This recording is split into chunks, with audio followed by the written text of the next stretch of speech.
Hello everyone on YouTube, my name's Gareth aka Redzool, and hello to Chaz Dragoon.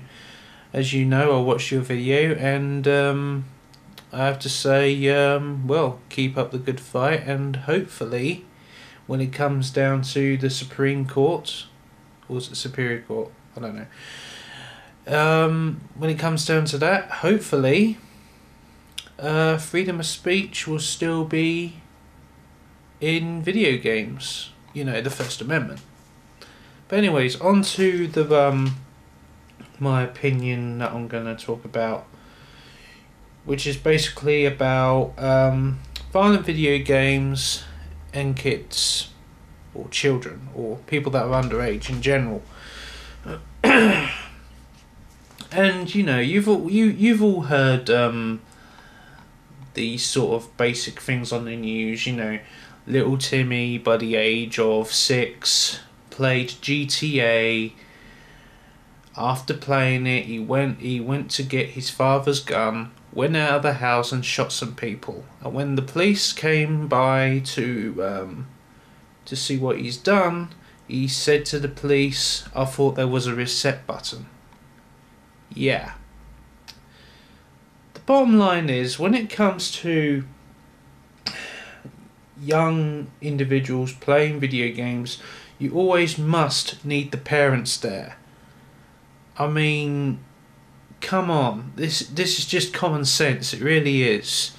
And in that situation of what I just brought up, you know, where the fuck was his parents? How the hell did he get hold of his father's gun? Because, you know, kids are not supposed to have guns on them. I don't care what people say. You're not supposed to have a gun on. You're not supposed to give a gun to a kid, and you're supposed to keep out of the way of children. It's just stupid. And there's just other things I wanted to talk about. When I was a young kid, I played violent video games, and nowadays I'm not causing violence and all this sort of stuff. And do you know why that is? It's because my parents were actually devoted to make sure that I wouldn't do that sort of thing. Because that's what it is. It's not the video game's fault. It's the parents' fault. It always is. And yes, I know you're going to have your excuses like, "Oh, I haven't got the time to look after my children, I'm too busy, I'm all this stuff."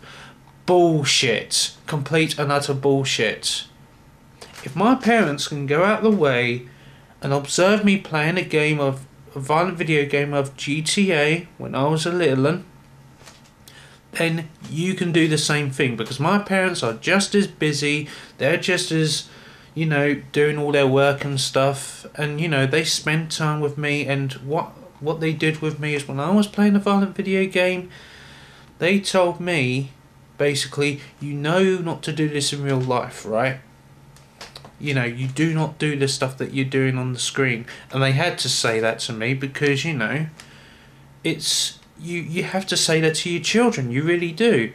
And really, I thank my parents for doing that, because, you know, if they didn't, maybe I would have turned up to, I might have grown up to be a real arsehole.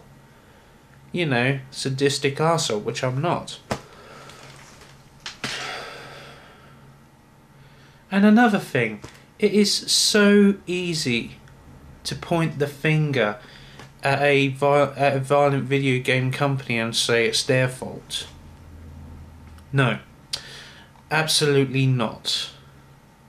Why should it be their fault when parents can't be asked to look after their children properly when they're watching this violent stuff?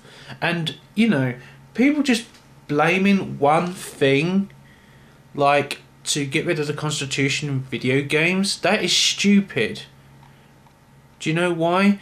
Because you know what's going to happen, don't you? When they get rid of the Constitution in video games, the next thing is going to go off the Constitution, because it will be the worst thing. You know, like blimmin' movies.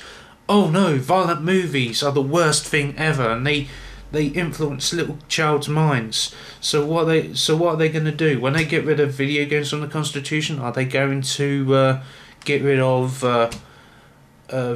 videos, violent videos from the Constitution?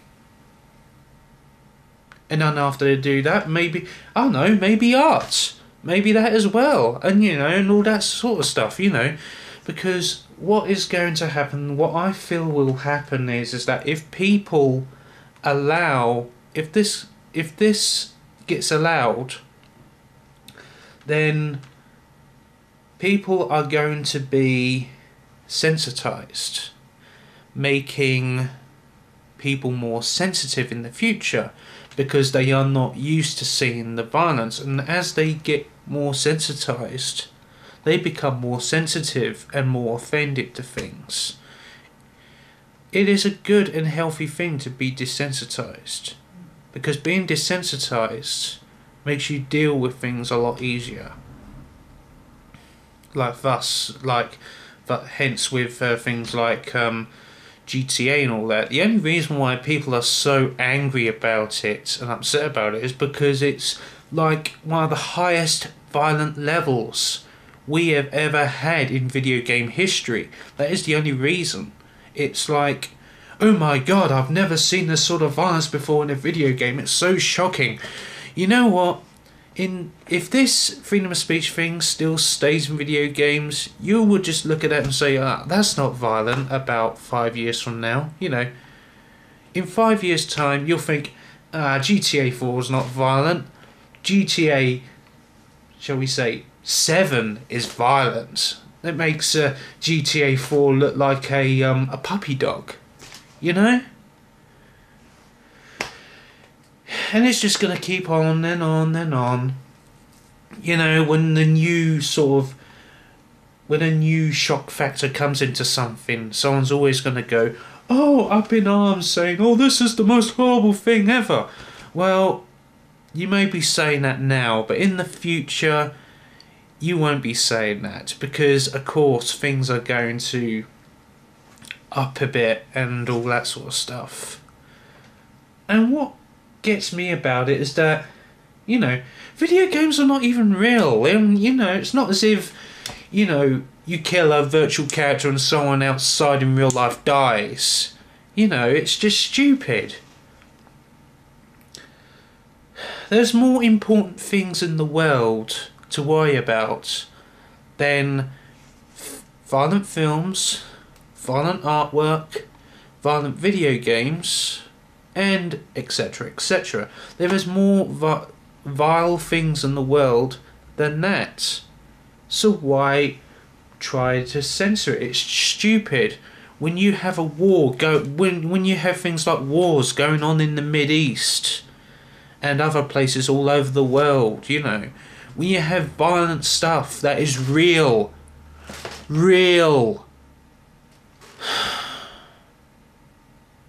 it's just stupid. Anyway, I'm just thought I'd do a little rant about it, and again to Chaz Dragoon, thanks for supporting the thing, and yeah, I hope it claims victory. And just so I could help out, I guess I could put the there's a partition basically, and there's a link below. If you want to have a look at the petition, sign it, see it off and all that stuff, you could have a look at it, read it, and yeah. And yeah, look at Chaz Dragoon's video as well. He's got more info about the thing than I have, and yeah. That's it. Okay, this is Gareth aka Redzool signing off, and take care everyone. Bye.